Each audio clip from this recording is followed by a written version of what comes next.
you've been in business for 5 years now. How much have you done, like, in revenue? In our first year, I think we did about 43 million naira. The next year, about 80 million naira, but then we had the corona coming. We did 43 million. Then the year after that, we had moved back up to about 80 million. And this year, we are on ground to break over 100 million.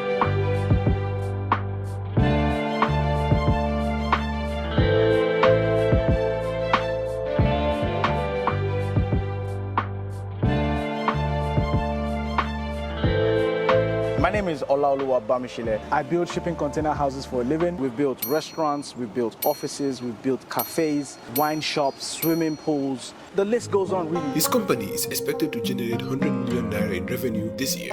And this is a company that started out with no money but a simple Instagram page. Social media is changing the world, It is. You see, because I studied business and I believe that's where it helps. I'm doing a service business. Many people go about business the wrong way. They go and buy the products, the office, the furniture, but then they have no customers. And you don't have a business until you have a customer. So we dumped the first three and just jumped to the customer. So immediately we got the customer. I bought myself a generator, I bought the tools. It was amazing. I was like, oh my God, this shit really worked. At the onset, it was, we need to grow this page to over 10,000 followers as quickly as possible, because that is the vanity metric. Let me give you a quick analogy. You on social media, you're scrolling through and you want to buy a t-shirt. You saw a really nice t-shirt you want to buy. It costs $20. That page has 200 followers. And then just as you scrolled along, you saw another page that sells the same t-shirt, but that page has 20,000 followers. Who are you buying from? Automatically, you're buying from the one with 20,000 followers. So that is basically how we saw this on the onset. And this was very early on, Instagram early, where we knew that, the amount of followers you have, it plays a part. You still need to know marketing, you still need to know a whole bunch of things around it. But then you need to ensure that this aspect of it is taken care of. That was like our strategy in the beginning: put out valuable content, increase our followership, get that social metric. So we posted quite a lot of pictures. We posted pictures.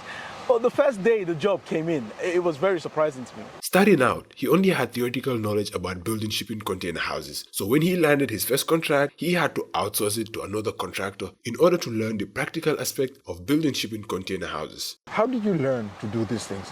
YouTube. YouTube? No. YouTube? Yeah, playing YouTube. Building stuff? Yes, everything I learned that is not what I studied in school, I learned it on YouTube. Yeah, for me personally, this video and editing, I learned it on YouTube. I like that people are really, really generous with their knowledge.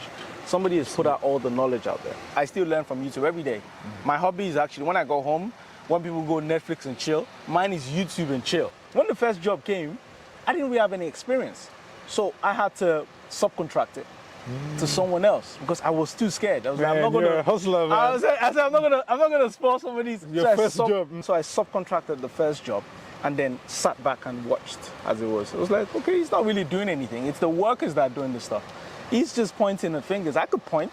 So I said, okay, let's do it then. So, let's go and point. So the second time the second job came across, and this was huge sums at the time for me. Can you tell us the sum? Okay, first job came in at 2.4 million. Second job came in at 3.2 million. Second job, I was more hands-on, but we still had a subcontractor with us.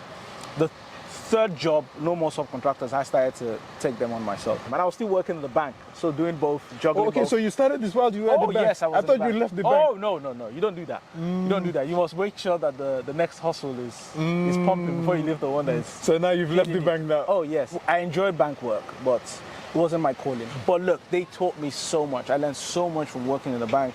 The experience was what I carried along to do what I'm doing right now.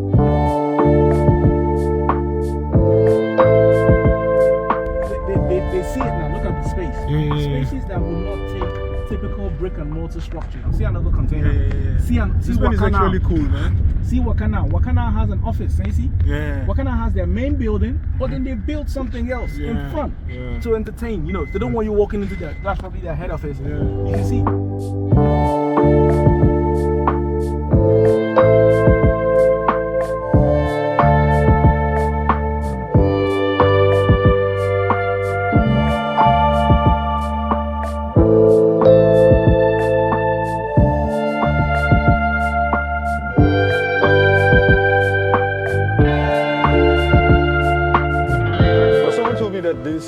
shipping container homes are actually way expensive than the... Oh, they are. They are. Look, I wouldn't sugarcoat it because I understand cost and I understand when it comes to construction, the word cheap or expensive, that vocabulary doesn't exist. It's can you afford it or can you not afford it? That is how I look at it. Let's say minimum, you want to get your own house in Lagos right now. You're saying minimum 20 to about 30 million naira. Yeah. Minimum. Minimum. Now, 30 million naira is not small money for anyone. This is how we try to explain it. A shipping container build may be more expensive than a typical build, but a shipping container house is 80% faster than a normal build. Now, with anything else in the world, if it's faster, is it cheaper or more expensive? Of course, it's more expensive. Now, you're building a normal house. A normal house, you have doors in your house, you have windows, you would have floors, you would have furniture, you would have electricals, you would have everything that makes your house good and comfortable. It's the same thing for a shipping container house.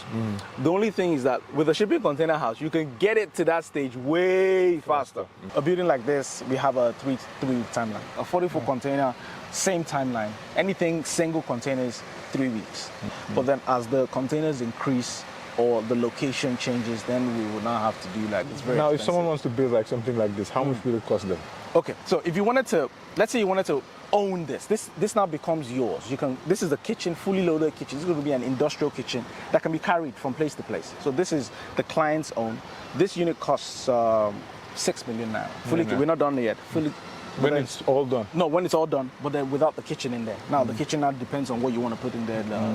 So 6 million naira, you can get yourself one of these and transport it to your location. I've seen some pretty cool container designs, like shipping container homes, that I don't think it will even be possible to do with like brick and mortar. No. The really cool ones, the really artsy ones, you can't achieve it with brick and mortar. It will cost you a ton to achieve it. And that's another thing about it. It's highly customizable. One example, you can look at Joshua Tree in, I don't know, somewhere in the States. It's shipping containers built like a shrub coming out the ground. Wow. It's really cool. And there's so many other examples. There's a massive trend in the US right now. Everyone's building container houses. And they're smart about it because they're not just building it for houses that people will stay in. They're building it for business. It's shipping containers for business because they will build a house, but it's not a house. It's a Airbnb. It's houses, but it's for business. People will come there and pay lots of money to be in those areas. So the idea about it is that why build a shipping container house? A shipping container house can be built in places that will not also take typical brick and mortar houses. Somebody else in Nigeria is taking this massively. Landmark Beach, massive, absolutely massive. It's filled with shipping container buildings right in front of the water. It's because what? Building a typical structure on loose sand, it costs a ton. Do you understand? I wouldn't just go ahead and build shipping container houses everywhere. I would look for where it works. Where it applies.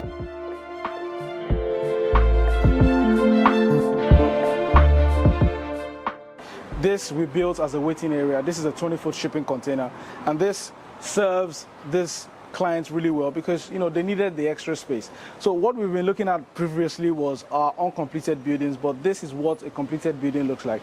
What advice do you have for someone out there from any part of the world who wants to start something like this? I just think a little bit of learning. You just need to learn and a bit of focus. With no skills, you can't make any money. Once you have skills, then you can make some money. So what I tried to focus on was skills. What can you actually do for someone else? What value can you provide? I said to myself, I'll go and learn some stuff some people don't know, put together a team to achieve this particular task. For me, I never actually lifted a grinding machine in my life or hit a hammer or anything. I just said, you know what, I want to start doing construction. So I started to dive into it. What can I do in construction that will be different from everybody else? I looked at it, brick houses. I don't want to go learn all of that. It's too much for me to learn. What do I want? And I'm not lying to you, I'm lazy. I'm a lazy. I look for the shortcuts to just get the work done. Bill Gates said something about lazy people. I'm looking for what is the shortcut. I'm not looking for easy ways, but I'm looking for, there's a smarter way to do all of this. Everything. There's a smarter way to do all of this.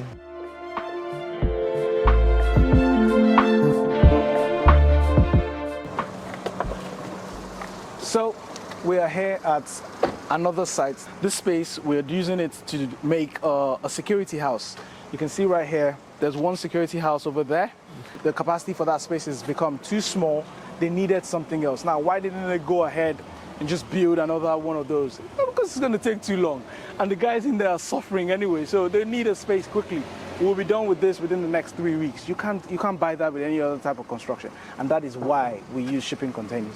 Ola has a grand plan for Nigeria. He has this aim of building prefabricated homes that people can order from the comfort of their homes and get it delivered to them. For us, I believe containers are our start, because we are going to look to take this into proper modular construction, factory processes that really, really speed up the process. Like I said, remember when I said, can you order a house?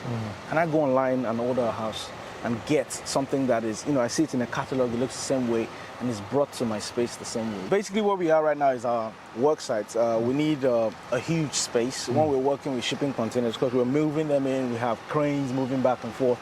The idea of what we do here is that we prefabricate here. So what we do in a prefabrication factory is we bring in the building, we assemble it the way it's going to be on the final side, build out the entire interior, and then disassemble it and then move them to the required spaces. So basically this space just acts like a workshop for us for where we can work with the shipping containers. Some people might call me from outside Lagos. How do I go to their locations and build? And this is another thing where shipping containers comes to play. The entire building can be moved and assembled on site. And somewhere else. So I could save you money. There are many ways I will save you money. But then I will not ever come to you and tell you, oh, it's cheaper. No. Now, look at it in this way. Imagine I'm in Lagos and I want to go and build in Delta State.